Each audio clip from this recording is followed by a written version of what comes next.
प्यारे विद्यार्थियों नमस्कार। इनकम टैक्स पर अपने वीडियो बना रहे हैं। उसी क्रम में आज अपने सैलरी का जो चैप्टर चल रहा है उसका एक और न्यूमेरिकल क्वेश्चन देखेंगे। इस न्यूमेरिकल क्वेश्चन में जो कर्मचारी है दो नियोक्ताओं के को एक साथ सेवा दे रहा है, तो वो दो स्थिति अपने क्लियर करेंगे कि जब कर्मचारी दो नियोक्ताओं को एक साथ सेवा दे रहा हो तो उसकी वेतन से करे योग्य आय की गणना कैसे करेंगे। तो देखते हैं न्यूमेरिकल क्वेश्चन। आपकी स्क्रीन पर न्यूमेरिकल क्वेश्चन आ गया है, पढ़ते हैं उसको। श्री सुरेश टाटा लिमिटेड जयपुर में 10,000 रुपये मासिक वेतन पर लिपिक के रूप में सेवारत है। इनको 2,000 रुपये प्रति माह महंगाई भत्ता भी प्राप्त होता है जो सेवा शर्तों के अंतर्गत दिए है। इनको नियोक्ता द्वारा निम्नलिखित सुविधाएं भी दी जाती हैं। महंगाई भत्ता जो है 2,000 रुपये प्रति माह है जो सेवा की शर्तों के अनुसार है। रहने के लिए रियायती दर पर मकान की सुविधा दी गई है। यह मकान कंपनी का है, मतलब मकान का स्वामी जो नियोक्ता ही है।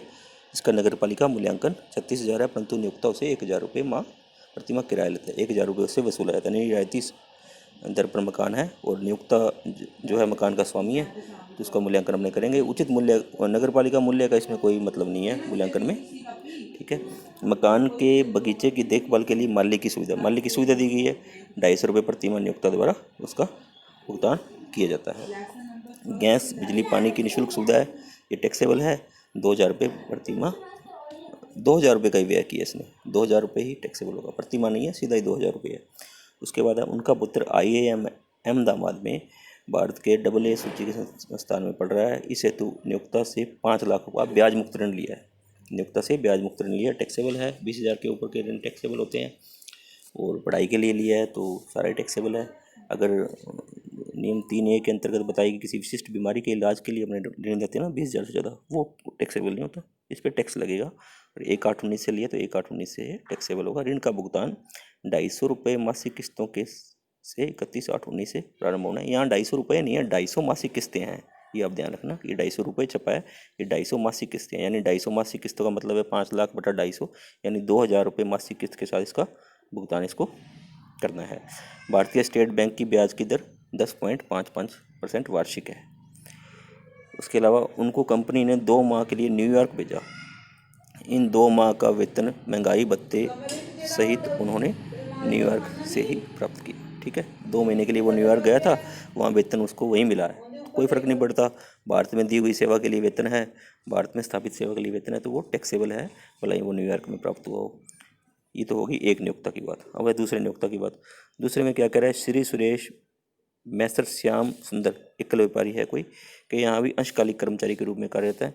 इनको नियोक्ता से 2,000 रुपये प्रति माह का वेतन मिलता है। दूसरे नियोक्ता के यहाँ नौकरी करता है, वहाँ 2,000 रुपये लेता है महीने के। इस नियोक्ता से श्री सुरेश को निम्नलिखित अनुलाभ भी प्राप्त हुए हैं। चिकित्सा की सुविधा, इसके लिए नियोक्ता ने 1,000 रुपये के व्ययों का पुनर्भरण किया है। निजी चिकित्सालय में इलाज करवाया था, पुनर्भरण किया है 1,000 का। क्लब के लिए सदस्यता शुल्क 250 रुपये। कार दे रखी है 1.6 लीटर क्षमता वाली जो है कार दे रखी है। गत वर्ष के दौरान कार चलाने व रख रखाव के व्यय चालक सहित 40,000 थे। कार का प्रयोग निजी कार्यों के लिए 40% माना जा सकता है। न्यूयॉर्क यात्रा के दौरान मैसर श्याम सुंदर से कोई वेतन नहीं। जब ये न्यूयॉर्क गया था तो यहाँ पे इसको जो अंशकालिक नौकरी करता है वहाँ से इसको कोई वेतन नहीं मिला, यानी 10 महीने का ही वेतन मिला है पिछले साल इसको जो है दूसरे नियोक्ता से। कर निर्धारण वर्ष 2020-21 के लिए श्री सुरेश की वेतन शीर्षक की कर योग्य आय की गणना करनी है अपने को, यह मानते हुए कि 2001 की जनगणना के अनुसार जयपुर की आबादी 26 लाख है। यानी जिस शहर में ये रह रहा है वहाँ 26 लाख आबादी है। तो मुफ्त मकान की सुविधा का या रियायती दर पर मकान की सुविधा का मूल्यांकन करते समय जब आबादी जो है 26 लाख है तो अपने क्या करेंगे, जो वेतन का 15% सुविधा का मूल्य मानते हैं। तो वेतन की गणना कैसे करते हैं, वेतन में बेसिक वेतन ले लेंगे, बेसिक सैलरी ले लेंगे, और महंगाई भत्ते का वो भाग जो सेवा की शर्तों के अधीन है वो ले लेंगे। इसके अलावा जो उसे अन्य अनुलाभ या कोई भत्ते मिलते हैं जो टैक्सेबल हैं वो भी इसमें शामिल करेंगे, तो वो वेतन अपने पास कुल आ जाएगा, उसका 15% सुविधा का मूल्य होगा। और आगे अपने देखते हैं कैसे इस क्वेश्चन को अपने हल करेंगे। सबसे पहले इसकी लेंगे बेसिक सैलरी, 10,000 रुपये प्रति माह वेतन ले रहा है, 12 महीने का 1,20,000 रुपये आ गया। DNS अलाउंस 2,000 रुपये प्रति माह 24,000 रुपये आ गया। Valuation of rent free accommodation, इसमें जो है वेतन का जो 15% सुविधा का मूल्य माना जाएगा, क्योंकि जहाँ पे ये वेतन मकान है वहाँ 26 लाख जनसंख्या है, तो 15% सुविधा का मूल्य वेतन का माना जाएगा। वेतन में शामिल करते हैं यहाँ पे वेतन, सेवा के शर्तों के अनुसार महंगाई भत्ता या कोई अन्य सुविधा जो अपने टैक्सेबल हो वो अपने इसमें लेते हैं। तो इसमें अन्य सुविधाएं हैं 20,000 रुपये की टैक्सेबल है जो वो इसमें अपने शामिल करेंगे। ठीक है, तो ये 1,20,000, 24,000 और 20,000 यानी कुल कितना हो गया 1,64,000 रुपये इसकी सैलरी होगी। इसका 15% सुविधा का मूल्य होगा 24,600 और रेंट पेड बाई एम्प्लॉई जो इसका 1,000 रुपये महीने से वसूल किया जा रहा है 12,000 रुपये, तो 24,006 में से 12,000 निकालने पर 12,600 जो है रियायती दर पर मकान की सुविधा का मूल्यांकन हो गया, ये टैक्सेबल होगा 12,600 रुपये। उसके बाद है वैल्यू ऑफ फैसिलिटी, जो इस पर खर्चा किया है value of facility of gas light and water, जो भी खर्चा नियोक्ता का हुआ वो टैक्सेबल होगा 2,000 रुपये। उसके बाद है facility on interest free loan. Interest free loan में ये जो ये 5 लाख रुपये इसने लोन लिया है उसका 250 किस्तों में भुगतान किया जाना है। 250 का मतलब है 5 लाख को अगर 250 में बांटे तो 2,000 रुपये की 250 किस्तें बनेगी, तो प्रत्येक मंथ वो 2,000 रुपये 31 अगस्त 19 से भुगतान करेगा। तो हर महीने के जो अंत में जो शेष होता है शेष ऋण का उसके ऊपर ब्याज लगता है। तो 5 लाख रहेगा 1 अगस्त को, 31 अगस्त को वो 2,000 रुपये कम होने से 4,98,000 हो जाएगा, 30 सितंबर को और 2,000 कम होने से 4,96,000 हो जाएगा। इस तरह ये घटता जाएगा। इसने नीचे इसने कैलकुलेशन करके बताइए, अगस्त 19 को 4,98,000, सितंबर 19 को 4,96,000, अक्टूबर 19 को 4,94,000, इस प्रकार से इसका 31 मार्च तक अपने निकालेंगे तो 4,84,000 तक आ जाएगा। कुल टोटल कर लेंगे इसका जितने महीनों का बनता है तो वो एक माह के लिए जो है 1 माह के लिए ब्याज की राशि आ जाएगी। ठीक है ना, इसको 1 माह के लिए राशि बोलते हैं क्योंकि प्रत्येक साल का जो लास्ट बैलेंस है इसका डेबिट बैलेंस है उसको अपने जोड़ लेते हैं, तो 1 माह के लिए कुल राशि आ जाएगी। 12 माह के लिए तो 5 लाख है शुरुआत में, तो 4,98,000 से 94, 96 और 92, 90, 4,88, 4,86, 4,84 जोड़ करके 39,28,28,000 रुपये एक महीने के लिए आ जाएगा। अब एक महीने के लिए 39,28,000 है तो 12 महीने के लिए कितना होगा, 39,28,000 इंटू 1/12।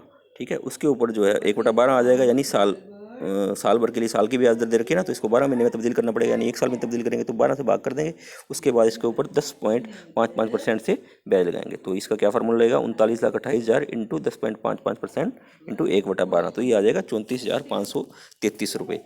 ये जो है मुफ्त जो ऋण ब्याज मुक्त ऋण जो दिया गया है उस सुविधा का मूल्यांकन आ जाएगा, तो वो 34,533 रुपये टैक्सेबल अपने लेंगे इसमें। उसके बाद उसका दूसरा नियोक्ता है, दूसरे नियोक्ता से जो सैलरी मिली है 20,000 रुपये, तो 20,000 रुपये दूसरे नियोक्ता से सैलरी मिली है, ये यहाँ पे टैक्सेबल है। उसके बाद मेडिकल रिम्बर्समेंट जो उससे हुआ है 1,000 रुपये उसने पुनर्भरण किया है, पुनर्भरण सुविधा चिकित्सा सुविधा जब पुनर्भरण किया जाए तो वो 1,000 रुपये टैक्सेबल है। 1,000 रुपये से पुनर्भरण किया 1,000 रुपये इसमें टैक्सेबल आ जाएगा। कार की फैसिलिटी है, कार 1.6 लीटर क्षमता की है तो 2,700 इंटू 10 महीने के लिए कार दी, क्योंकि 2 महीने के लिए तो न्यूयॉर्क गया था, तो 27,000 रुपये कार की सुविधा का मूल्यांकन। क्लब मेंबरशिप के लिए जो पेमेंट करी है 250 रुपये वो भी टैक्सेबल है। तो इस प्रकार से दोनों नियोक्ताओं की सैलरी को इकट्ठा जोड़कर हमारे पास 2,41,383 रुपये सैलरी आ जाएगी, और इसमें से स्टैंडर्ड डिडक्शन देनी है धारा 16 IA में 50,000 रुपये, और टैक्सेबल सैलरी आ जाएगी अपनी income from total income from salary आ जाएगी 1,91,383 रुपये।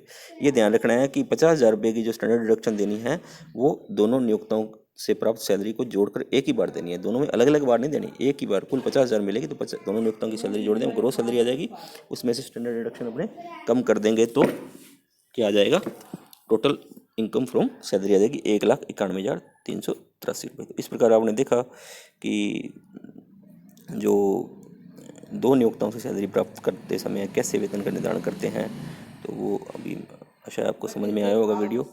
तो आगे अपने एक नई वीडियो के साथ फिर मिलेंगे, तब तक के लिए नमस्कार।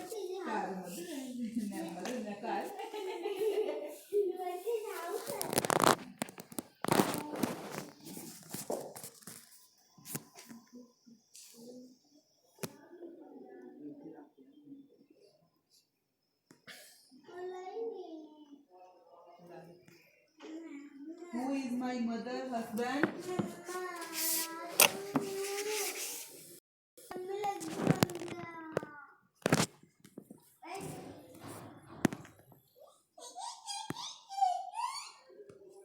देखो पीछे देखो।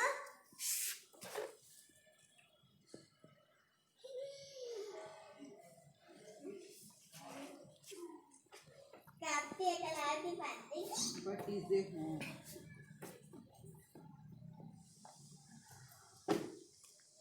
बेटा ये इंग्लिश के 2 चैप्टर, ठीक है। ईवीएस का केड़ा चैप्टर है, मैथ का मैं शाम को करवाऊंगी। को समझाते थे कि